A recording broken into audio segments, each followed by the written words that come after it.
This is section 3.8 on exponential growth and decay. There's not that many problems, 1 through 11 and 19. So let me go ahead and show those to you presently. So exponential growth and decay, page 237. Key idea, you don't have to worry too much about this, but it's important. It's the concept that the rate of change of an object is proportional to the amount that's already present. So you might get that kind of language in some of the problems. Okay. So in general, if y of t is the value of a quantity at time t, the rate of change of y with respect to t is proportional to its size. dy dt is ky. Okay. The net result is this: y of t is y0 e to the kt. There's other varieties of it, but you can use this. You can put that on your formula sheet. And sometimes there's an a of t for amount is a0 e to the kt. Sometimes p of t is p0 e to the kt. They're all basically the same formula. K is a constant. It's either a growth or a decay constant. It's a growth if k is positive. It's a decay if k is negative. So let me go ahead and show you the problems. Yeah. Okay, so just 1 to 11 odd and 19. So 1, 3. Sorry, I have to put the book kind of crooked in order to see the whole thing sometimes. 5. Oops, 7 is over here. So a chemistry example. 9, 11. And let's see, 19 we had to do also. So there's 19. Okay, so let me get these for you.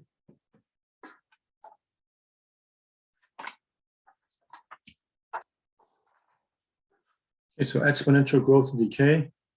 Y equals c e to the kt. That's what the text was using as a0 or p0 or n0. Okay, just some theory here. If y equals c e to the kt, the derivative with respect to t is c e to the kt times k by the chain rule, which means dy dt is k times the original. Okay, so the language you might see is the rate of change is proportional to the amount present. And this is piggybacking off of what I just said. So you might have y of t equals y0 initial amount e to the kt. It might be a of t is a0 e to the kt. A is amount. It might be p of t equals p0 e to the kt for population. K is a constant. Okay. Number 1, you're given k is 0.7944, p0 is 2, t is 6. So they want p of 6. So I just plug in 2e to the 0.7944 times 6. It comes out to be roughly 235 protozoa. So show you on my calculator 2.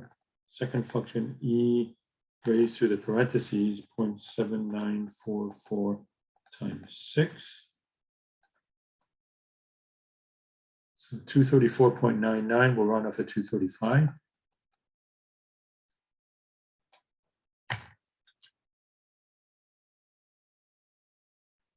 Okay, number 3, a of t equals a0 e to the kt. We are told that there's 100 initially, and there's 420 after a certain amount of time. So let's look at the context. Okay, so number 3, start off with 100 cells. After 1 hour, increase to 420. So put 100 here, initial amount, that's A0. 420 is a new amount, time is 1. So 420 equals 100 e to the k, divide by 100. 4.2 equals e to the k. To get rid of an e, you take a natural log of both sides. So k is a natural log of 4.2. Punch it in a calculator, about 1.43508. So a of t is 100 e to the 1.43508 t. Now, if it asks for a of 3, I just plug in 3. Okay. So 7409 bacteria.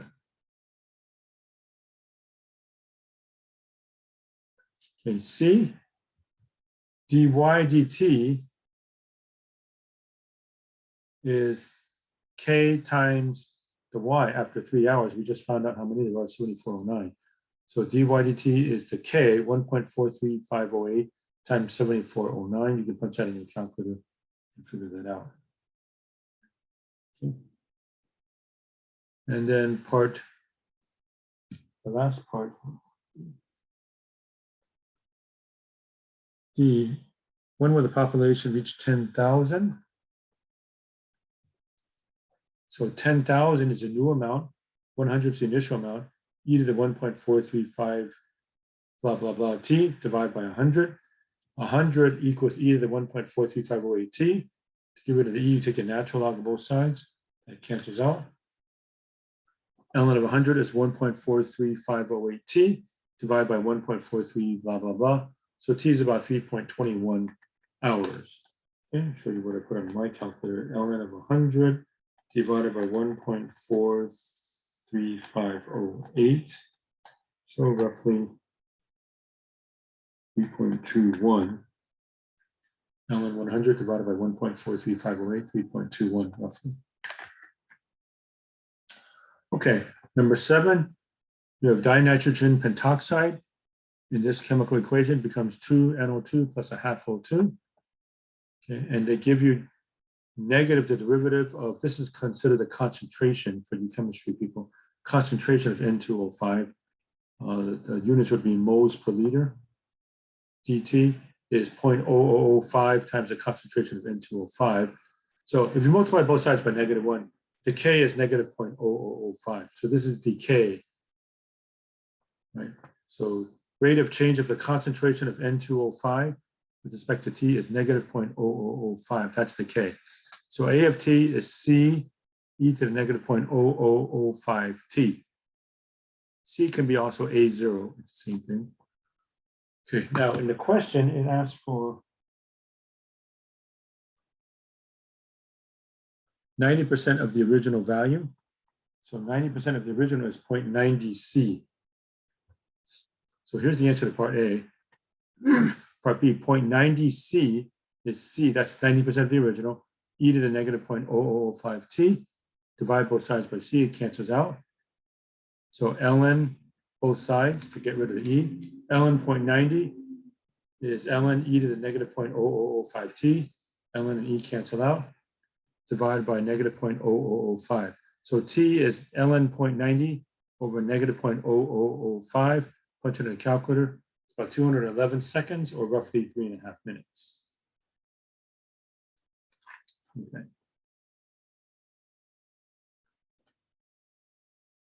Okay, 3.8, number 9, we're given a half-life of 30 years. Half-life is the amount of time it takes for a substance to reduce to half its amount. Okay. We're told we'll start with 100, so A of T is 100 e to the KT. Okay, and the half-life is 30 years, meaning half of the amount, 100, 50. And I plug in T is 30. Okay, divide by 100, that's 0.5. So 0.5 is e to the 30K. Take a natural log of both sides, that cancels out. ln 0.5 is 30K, divide by 30. K is ln 0.5 over 30. Punch it in a machine, about negative 0.0231. And it should be negative because this is a decay situation. So A of T is now 100 e to the negative 0.0231 T. Okay, and then part B asks for what happens after T is 100. So let me see if I can show that to you. 9B, 100 years. So I just plug in 100. And that comes out to be 9.92 milligrams. And then part C asks for 1 milligram left. So the new amount, the left-hand side is 1. So 1 equals 100 e to the negative 0.0231 T divided by 100. 0.01 is e to the negative 0.0231 T. Get rid of the e by taking the natural log of both sides. So ln 0.01 is negative 0.0231 T. Divide by negative 0.0231. Punch it in the machine. 199.35 years, roughly 200 years. So about 200 years for that one. Okay. 3.8, number 5, setup for it. So the table gives estimates of the world population in millions from 1750 to 2000. So this is 790 million, 980 million, 1260 million, which means 1.26 billion, and so on. Okay, use the exponential model and the population figures for 1750 and 1800 to predict the world population in 1900 and 1950, compared with the actual figures. Okay, so I'll do one of them and you can figure out the others. Okay, so the initial amount is 790 million because they told me to use the year 1750. And the new amount after 50 years, 1800, was 980 million. So 980 equals 790 e to the k times 50, divided by 790. Okay, so e to the 50k is 98 over 79. Take the natural log of both sides. So ln 98 over 79 is 50k divided by 50. Punch it in the machine, 0.00431. Okay, so I'll show you that. ln parentheses 98 divided by 79 parentheses divided by 50. Okay, so in parentheses, ln of 98 over 79 divided by 50, 0.00431, blah, blah, blah, blah, blah. All right, so my equation is P of t is 790 e to the 0.00431 t. Okay, so now after that, it says predictor population in 1900. Our experiment starts at 1750. Okay. So estimate blah, blah, blah, 1900. We're starting at 1750, so time is 150. So I'm plugging in 150 to our model. And we get 1508 million or 1.5 billion. Okay. And the actual was 1.6 billion. Okay, so that's how you would do number 5. Okay, number 11. Okay, give you the gist of it. Half-life of carbon-14 is 5730. Okay, at the bottom, a discovery revealed a parchment fragment that had 74% carbon-14 as this plant material. Estimate the age of the parchment. Okay. So carbon-14 has a half-life of 5730 years. By the way, don't use the 14 anywhere. Okay, so that means after 5730, you have half the original amount.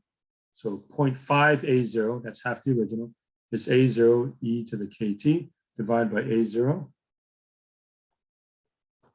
0.5 is e to the 5730K. Take the natural log of both sides. So ln 0.5 is 5730K divided by 5730. So K is ln 0.5 divided by 5730. Punch it in the machine. Negative 0.000121.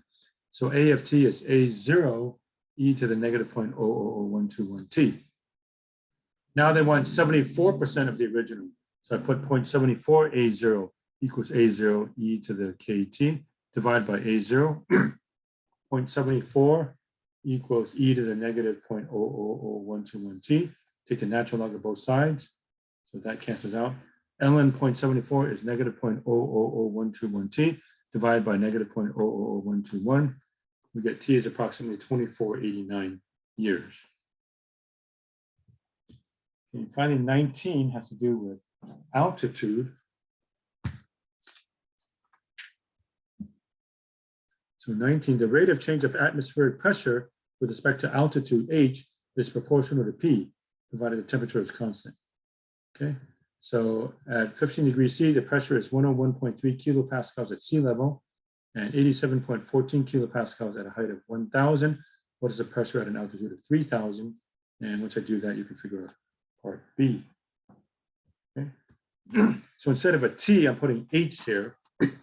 P of T is P0 e to the K H. So at sea level, that's the initial amount, 101.3.